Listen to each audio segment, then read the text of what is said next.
Hello, this is Leah from Dendria. I'm here today to talk with you about Neti Practice. Well, I first experienced Neti in the late 1990s. My college was affiliated with a school of religion, and we had a young man who'd just come back from yogic training, and he showed us how to take his hand, cup it, scoop up some water, and then snort the water up one nostril and let it drain out the other side. Now, that was a bit of a shocking experience for me because I have been rolled in the surf many times, and you know that feeling when the water goes up your nose and it just you just get it's just very painful and disorienting. That was sort of my experience with what's I am assuming traditional Neti practice in amongst the yogic practices. So it was interesting for me to learn about that, and then after that I discovered the Neti part, which is for me kind of a great improvement upon the hand to nose practice. So a Neti pot is kind of like a little watering can for your nose, and you use it to irrigate your sinuses and your nasal canals with a warm saline or saltwater solution. And I've been using the Neti pot for a number of years, and I like a ceramic Neti pot personally, and the idea is to do it daily.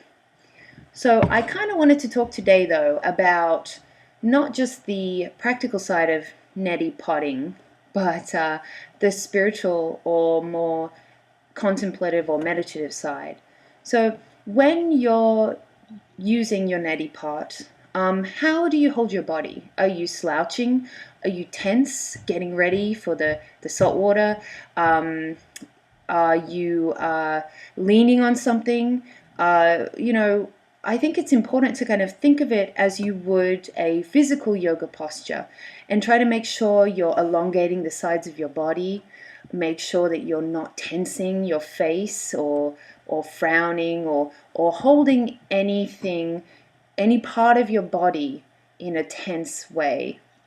Then secondly, I think it's always a great practice to still your mind. I mean, any moment can be a meditative moment in life, and especially rituals give us this space to have a moment of stillness where we feel comfortable enough that we can just be open to stillness.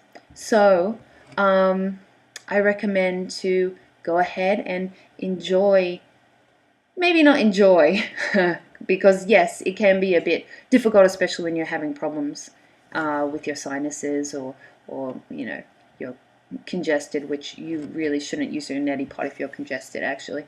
But yeah, try to find a quiet space. As you do your Neti practice, as well as holding your body well. And I think you'll find that in that quiet space, you also have a lot of feeling and a lot of perception, where you'll be able to feel the inside of your nostrils, feel the inside of your sinuses.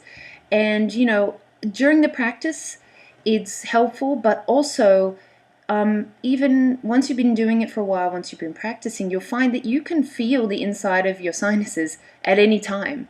So if you want to check in and see how your sinuses are feeling, or if something's going on there, you can just kind of check in and be in that area, find that area. And we're in touch with our bodies, but especially I think it's more about everyone's outer body. We really focus a lot on our muscles and our skin, but our organs and inner areas, passages and things that are part of our body, we don't focus too much on those. They're not especially glamorous. You can't really make them look good in any light. They're ideas to function and to be nurtured by us. So that's why Neti is a really great practice. It helps you to really get in touch with your inner self, physically your inner self, as well as spiritually an inner self. Like pretty much I think anything you do in life with your physical body can attach you to that. So I do have one recommendation when using a neti pot. That's more a practical one. What I recommend is using either plastic or glass canning jar, preferably with a plastic top, because you want to make sure that the salt doesn't corrode any metal. What I do is I put natural sea salt, uniodized, into the jar, and I put in hot or warm water, usually hot water, and just make a really, really strong brine.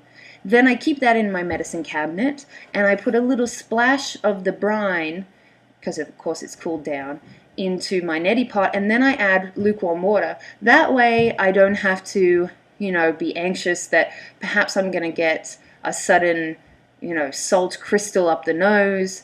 I don't have to worry about how am I going to stir and dissolve the salt. It's I think it's good if you're going to do a practice every day that it isn't hassle and you're not fiddling around. So that's what I recommend for anyone who uses a neti pot. Firstly, be present, be in the moment.